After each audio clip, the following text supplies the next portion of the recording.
자, 반갑습니다. 신경진입니다.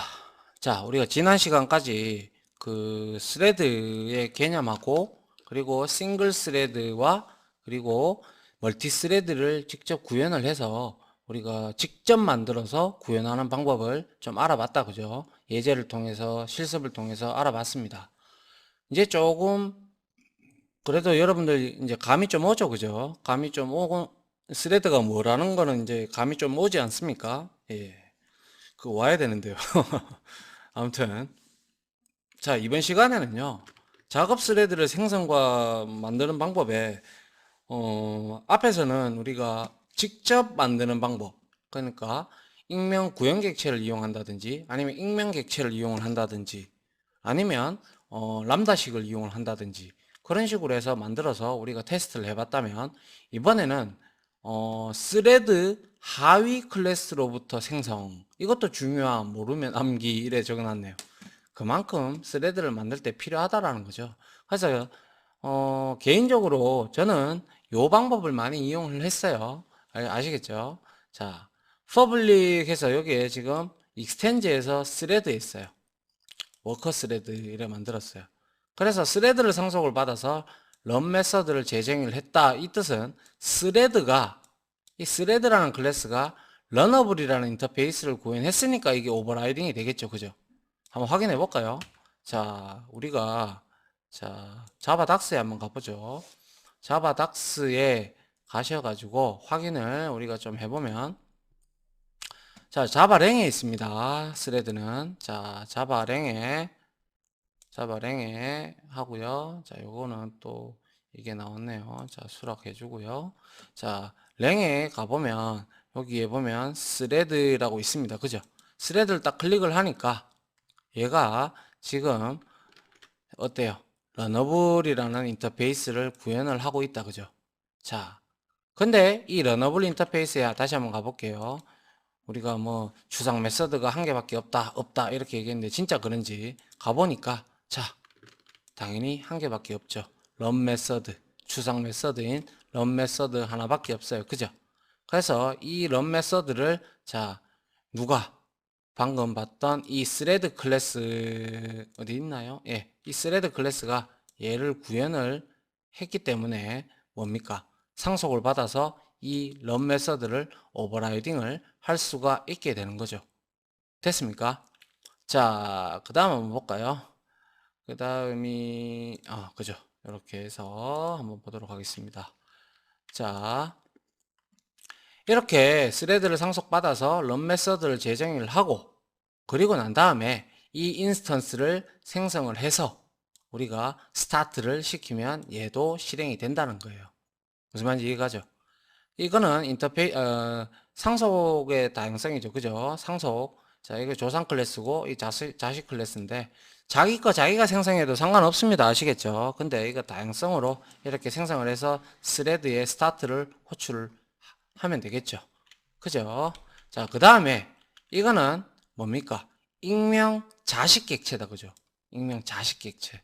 스레드에 이 런 메서드가 있기 때문에 오버라이딩을 할 수가 있잖아요. 그죠? 그래서 어 강의자는요, 저는요, 이 방법을 많이 썼어요. 참고로 이 방법을 많이 썼고, 이 방법도 때에 따라 썼어요. 썼는데 뭐 그거는 코드가 어떻게 되느냐에 따라서, 여러분들이 어떻게 짜느냐에 따라서 얘기는 좀 달라질 거예요. 그죠? 그래서 뭐 스레드를 이렇게 상속받아서 혹은 익명 자식 객체로 우리가 만들 때, 이게 보통 익명 자식 객체는 간단하게 스레드를 생성해서 간단하게 실행할 목적으로 많이 사용합니다. 알겠죠? 자, 요거는 이렇게 만든다는 것은 스레드 하나를 따로 빼서 파일 하나로 만들어서 어떠한 중요한 일을 그렇게 담당하는 이 스레드를 만들고자 할 때는 이러한 이제 코드를 분리시키는 이러한 코드가 들어가주면 좋겠다. 그죠? 그래서 둘 중에 어떤 걸 쓰시든 그거는 여러분들이 주어진 상황에 맞게끔 쓰시면 되겠다라는 거죠. 됐나요? 예, 이게 바로 하위 클래스를 스레드의 하위 클래스로부터 이렇게 생성을 하는 거예요. 상속을 받아서. 자, 됐나요? 예. 그 다음 한번 볼까요? 자, 그 다음에 우리가 이렇게 생성을 했다면 이제 스레드에도 이름이 있거든요. 이 이름을 알면 이름이 큰 의미는 없지만요. 이름을 알면 개발하는 과정에서 우리가 어떤 이름으로 명명을 하잖아요. 이름을 지어주면 우리가 그 스레드를 찾아낼 때 편리하죠. 그래서 스레드 이름을 잘 사용을 합니다. 그래서 개발할 때만요. 자, 메인 스레드 이름은 메인입니다. 그래서 JVM이 호출함과 동시에 바로 JVM이 알아서 메인 스레드라고 이렇게 만들어 줍니다. 자, 그리고 스레드에 자, 인스턴스 메서드로 우리가 이제 원래 우리가 이름을 주지 않으면요, setName이나 getName, 스레드에도 getter와 setter가 있는데 setName이랑 getName을 우리가 setName으로 setter로 이렇게 이름을 따로 지정을 해주지 아니하면요, 스레드 대시 0, 1, 2, 3 0은 없을 겁니다. 아마 그냥 웃자고 한 소리고요. 자, 스레드 대시 1, 2, 3 이런 식으로 스레드가 그냥 자동으로 붙습니다. 그 스레드 그 넘버가. 그래서 우리가 그 이름을 얻어내려 그러면 thread.getName 하게 되면 이러한 이름을 얻을 수가 있어요. 우리가 세트를 통해서 이름을 지어주지 않는 이상은. 근데 이렇게 밑에와 같이 작업 스레드 이름을 변경할 때 thread의 인스턴스 메서드인 setName 해서 여러분들 여기다가 이거는 뭐 채팅 스레드야 이렇게 해서 채팅 스레드 이렇게 적어 놓으면 getName 하면 채팅 스레드라는 이름을 얻어낼 수가 있을 겁니다. 이렇게 스트링을 줬으니까 얘도 스트링 값으로 나오겠죠. 맞죠? 자, 그리고 현재 코드를 실행하는 스레드가 어떤 스레드인지 스레드의 객체의 참조를 얻기 위해서 우리는 스레드의 정적 메서드가 있어요. 정적 메서드인 current thread라는 게 있어요. 그래서 thread.current thread 하게 되면 현재 실행 중인 스레드를 이렇게 리턴을 해줘요. 리턴을 해주고요. current가 현재라는 뜻이잖아요. 그죠? 정적 메서드인 이 스레드 명을 이렇게 얻어내고요. 그리고 스레드를 얻어내서 getName 하게 되면 현재 스레드의 이름을 얻을 수 있겠죠. 그런데 이거를 이렇게 두 줄로 쓰지 않고요. 통상적으로 스레드 이렇게 하고요. 그 다음에 .current 스레드 이렇게 하고요. 어차피 얘가 스레드 인스턴스를 리턴할 거잖아요. 그죠? 그래서 점 하고요. 그 다음에 getName 이런 식으로 호출을 하게 되면 이 현재 실행 중인 스레드의 이름을 리턴을 하게 됩니다. 그래서 우리가 여기에다가 스레드 이름으로 스트링 타입으로 받아주고 출력을 해보면 현재 이 코드를 실행하는 스레드가 누구인지 우리가 알 수 있게 되는 거죠. 맞습니까? 자, 그래서 thread.getName 해서 실행 중인 스레드의 객체를 얻어서 그 스레드의 이름을 얻으면 된다 이렇게 되어 있고요.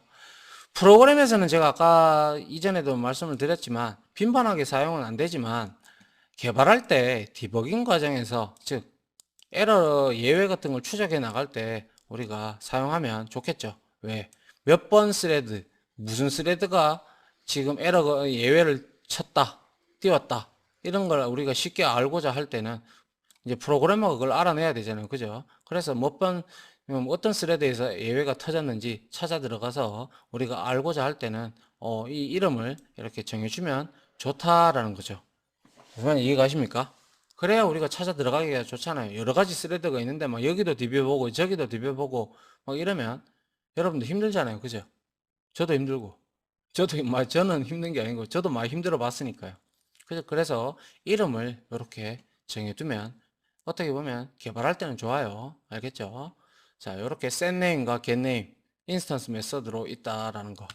이렇게 여러분들이 이해를 해 주시면 될 것 같고요. 자, 이래서 그리고 이제 스레드 이름 하고요. 그 다음 한번 볼까요? 자, 그 다음에 이제 동시성과 병렬성 이렇게 나오는데요. 이거는 이미 제가 1장 이론할 때 설명을 드렸죠. 그죠? 그래서 한번 보죠. 동시성과 병렬성. 자, 영어로는 동시성은 concurrency라고 합니다. 그 다음에 병렬성은 말 그대로 parallelism이라고 얘기를 하죠. 그래서 동시성은 멀티 작업을 위해서 싱글 코어일 때 얘기하는 거예요. 요즘에는 전부 다 멀티 코어잖아요. 그죠? 자, 저것도 PC도 한번 보면, 자, 작업 관리자에 가보시면, 자, 여러분들 여기에 성능에 보면 이렇게 되어 있다. 그죠? 요게 코어의 개수입니다. 코어의 개수. 그런데 지금 여기 보면 스레드가 2134개나 있어요. 여러분들도 한번 보시기 바랍니다. 이게 두 개면 듀얼 코어고요. 네 개면 쿼드 코어고. 그리고 뭐 8개도 있고 뭐 요즘에 12개 뭐 많이 나오죠. 그죠? 이 코어들이 하나의 스레드를 잡아서 이렇게 처리를 해줍니다. 아시겠죠? 근데 지금 이 그림은 지금 싱글 코어죠. 그러면 싱글 코어였을 때 우리는 이 동시성과 병렬성을 못했나요? 병렬성은 못했지만 동시성은 했죠. 왜?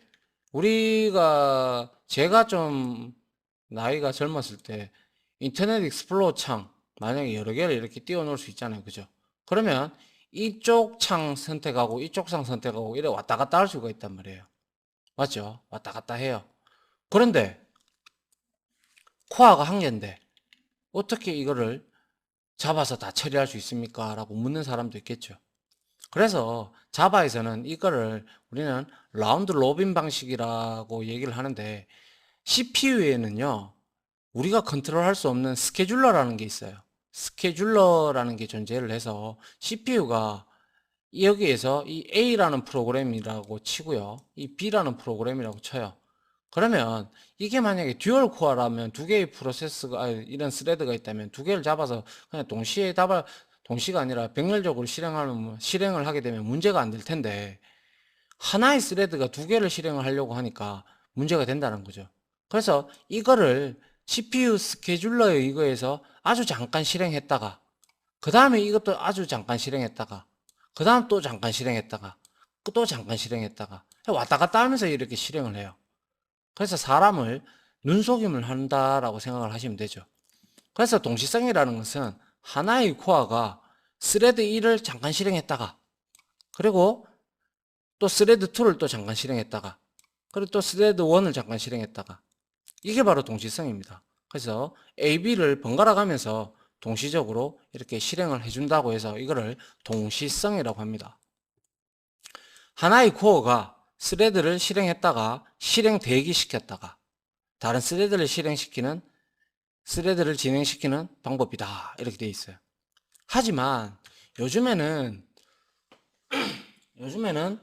싱글 코어는 없잖아요. 그죠? 대부분 다 듀얼 코어, 멀티 코어 이상이죠. 그죠?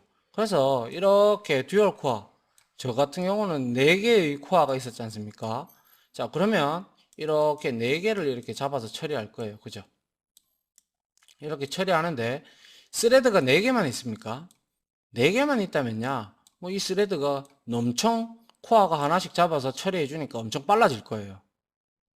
그런데 아까 보셨듯이 여기에 지금 스레드가 2000개가 넘어요. 그죠? 2000개가 넘는데 이 CPU에 코어는 4개밖에 없어요. 그러면 얘가 이렇게 잡아서 처리할 텐데 2000개가 넘으니까 하나당 몇 개예요? 2000개라고 치면 한 500개의 스레드를 얘네들이 동시성과 병렬성을 겸하면서 이렇게 실행을 하고 있는 중일 거예요. 맞습니까? 그러면서 계속 이렇게 실행을 하고 있는 걸 우리가 볼 수가 있죠. 맞나요? 자, 그래서 멀티개의 코어가 하나씩 스레드를 맡아 독립적으로 진행하여 방해를 받지 않는 특성이 있다. 이게 바로 패럴리즘을 말을 하는 거고요. 요거는 동시성을 말하는 거예요. 그런데 현 시대를 살아가는 우리한테는 스레드가 2000개가 넘고 3000개가 가까이 다 돼 가는데 이 동시성과 병렬성이 따로 놀 수가 있겠습니까? 절대 따로 못 놉니다. 그죠? 그렇기 때문에 요즘은 대부분 멀티코어이기 때문에 여기서 멀티코어라는 것은 2개 이상을 다 의미하죠. 그죠? 그렇기 때문에 우측 그림, 이 그림을 하나하나씩 계속 확장시켜 나가 보면 되겠죠. 하지만 워낙 스레드가 많아서 동시성과 병렬성을 동시에 가지는 형태가 대부분이 아니고 이제는 대 99.9% 이상이겠죠. 맞습니까? 99.9% 이상이 이 동시성과 컨커런시와 패럴리즘을 동시에 겸하면서 이렇게 작업을 진행을 해 나가고 있겠죠. 맞습니까? 자, 다시 한번 정리하죠. 동시성은 하나의 코어가 잠깐 실행했다가 잠깐 요거 실행했다가 왔다 갔다 하는 거예요. 그게 뭐에 의해서? CPU 스케줄러에 의해서 실행시켰다가 실행 대기시켰다가 실행시켰다가 실행 대기시켰다가 맞죠? 그 다음에 패럴리즘은 여러 개의 스레드가 있다면 니는 니대로 나는 나대로 이렇게 가는데 요즘에는 그럴 일이 없죠. 수천 개의 스레드가 있다 보니까 아무리 뭐 12개의 스레드를 코어를 지니고 있건 16개의 코어를 지니고 있건 그러면 물론 코어가 많으면 많을수록 뭡니까? CPU가 상당히 코어가 많으니까 속도가 빠르겠죠, 당연히. 그래서 여러분들이 왜 뭐 듀얼 코어, 뭐 쿼드 코어, 좋다, 싫다, 뭐 이런 얘기 많이 하는 이유가 그 이유예요. 코어가 많으면 많을수록 좋은 건 사실입니다. 램도 많으면 많을수록 좋은 거고요. 아시겠죠? 그래서 CPU가 계속 진화하는 원인은 이 코어의 개수를 계속 늘려나가면서 CPU를 굉장히 빨리 하게끔 해서 대량의 데이터를 빨리빨리 처리할 수 있게끔 해주는 거죠. 맞죠? 자, 여튼 무슨 얘기하다가 여기까지 나왔는데요. 아무튼 동시성과 병렬성을 요즘 시대에서는 같이 하고 있다. 그렇게 여러분들이 이해를 해 주셨으면 좋겠습니다. 자, 그 다음에 이제 스레드 우선순위인데요. 제가 앞에서도 설명을 드렸지만 스레드 스케줄링, CPU 스케줄링입니다. 자, 예를 들어 스레드의 개수가 코어의 수보다 많다. 당연히 많죠. 그죠? 많을 수밖에 없어요. 그래, 아까 우리 봤잖아요, 이거. 이게 아닌가요? 예. 그 작업 관리자에서, 그죠? 많을 수밖에 없어요. 그래서 스레드는 어떤 순서로 동시성을 실행할 것인가? 이게 바로 CPU 스케줄링, 스레드 스케줄링이에요. 그래서 스케줄링에 의해서 스레드들은 번갈아 가면서 런 메서드를 조금씩 실행을 시키는데 그 주체가 바로 CPU입니다. 그럼 CPU가 실행을 시키는데 스레드가 만약에 3개가 있다면 코어가 하나라면 이거 잠시 실행시켰다가 스케줄링에 의거해서 이 스케줄러는 저도 몰라요. 아무도 모릅니다. 자, 이렇게 실행시켰다가 다시 실행 대기로 돌렸다가 얘 잠깐 실행했다가 다시 너 돌아가. 그리고 다시 얘 잠깐 실행했다가 그리고 또 다시 돌아가. 이러한 작업을 계속 반복을 하면서 사람들한테 눈속임을 하는 거죠. 그죠? 맞습니까? 그럼 물론 이 스레드 스케줄링에 대한 내용을 우리가 코드로서 제어할 수 있는 부분도 없지 않아 조금은 있어요. 그래서 한번 보죠. 자바의 스레드 스케줄링이 되어 있는데 우선순위, 프라이어리티 방식과 순환 할당 방식인데요. 일단은 자바는 기본적으로 순환 할당 방식입니다. 순환 할당 방식은 코드로 절대 제어할 수가 없어요. 그러니까 이게 뭐냐면요. 시간 할당량. 예를 들어서 우리가 어떠한 이러한 시간이 있잖아요. 이게 0초부터 이게 3600초다라고 가정을 하죠. 그럼 1시간이잖아요. 그럼 이거를 이렇게 조각조각 내는 거예요. 이렇게 CPU가 조각조각 내서 이 시간에는 어떤 스레드를 실행시켰다가 요거는 어떤 스레드를 실행시켰다가 요건 또 어떤 스레드를 실행시켰다가 이렇게 타임 슬라이스가 조각이잖아요. 그죠? 타임 슬라이스 즉 시간 할당량에 따라서 스레드를 정해진 시간만큼 CPU가 실행을 시키는 방법이에요. 이거는 어느 누구도 건드릴 수 없어요. CPU를 만든 사람만 건드릴 수 있겠죠. 그래서 자바는 기본적으로 이 방식을 사용을 합니다. 라운드 로빙 방식. 알겠죠?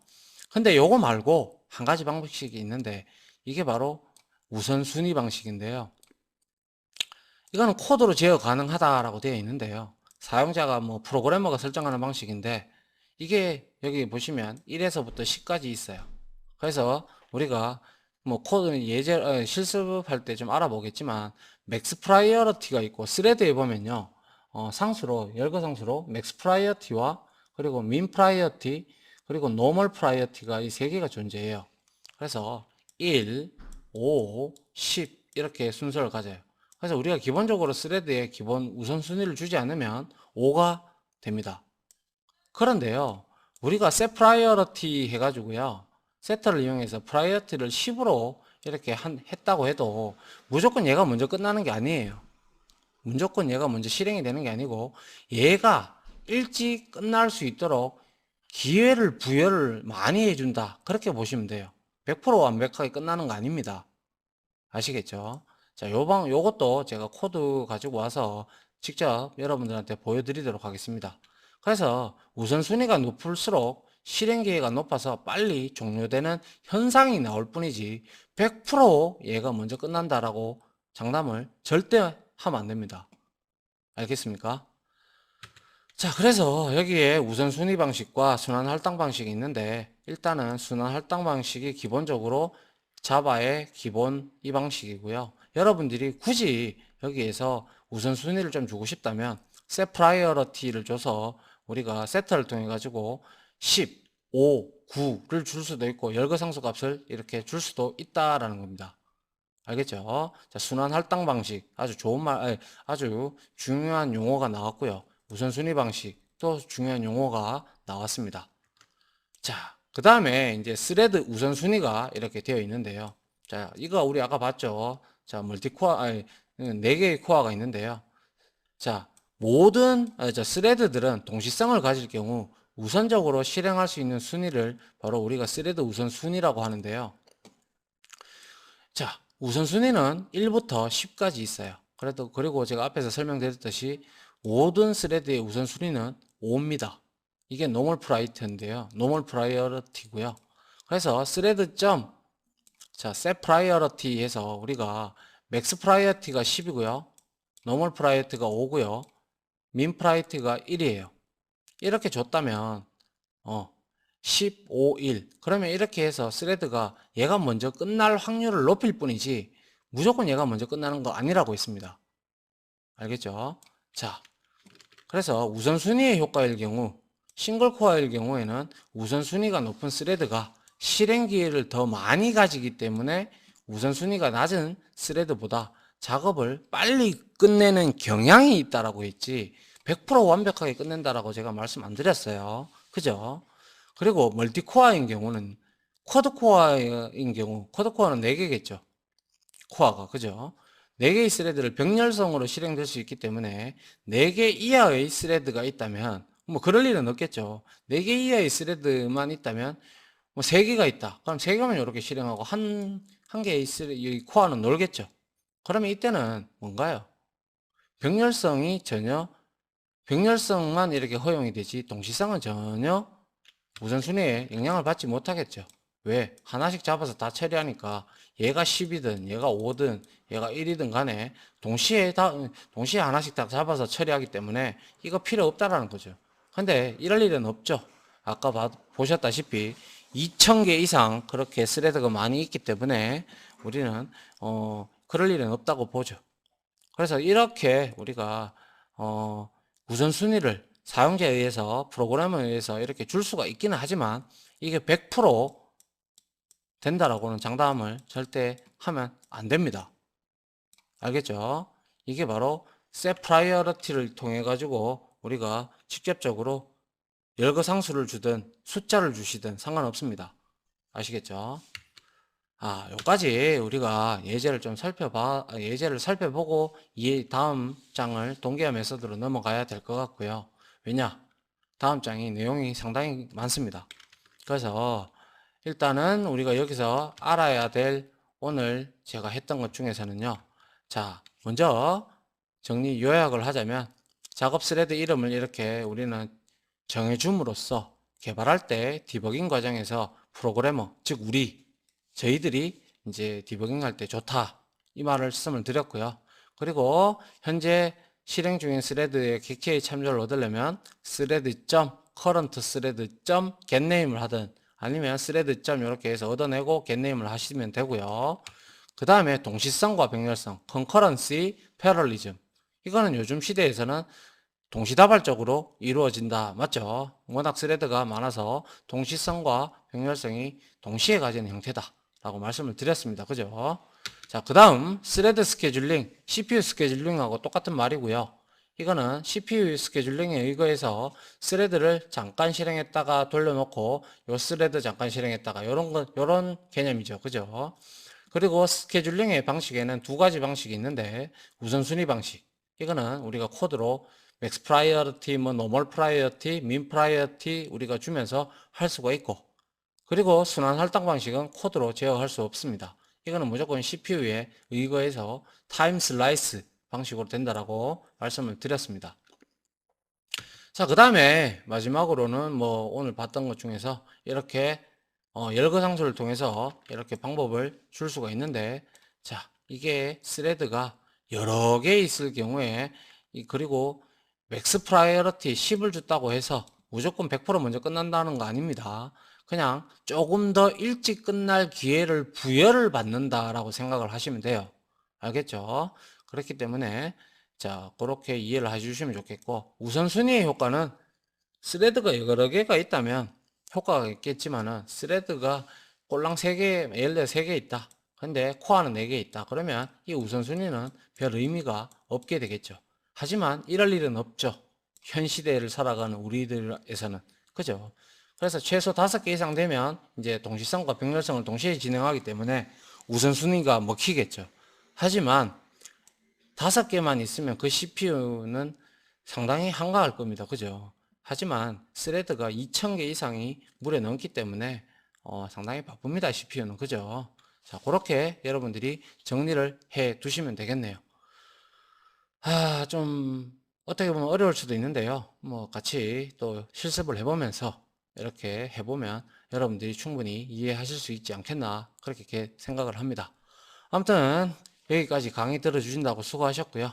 자, 다음 그 실습을 통해서 또 이 앞에서 했던 우리 이러한 방식들을 한번 이해를 해보도록 합시다.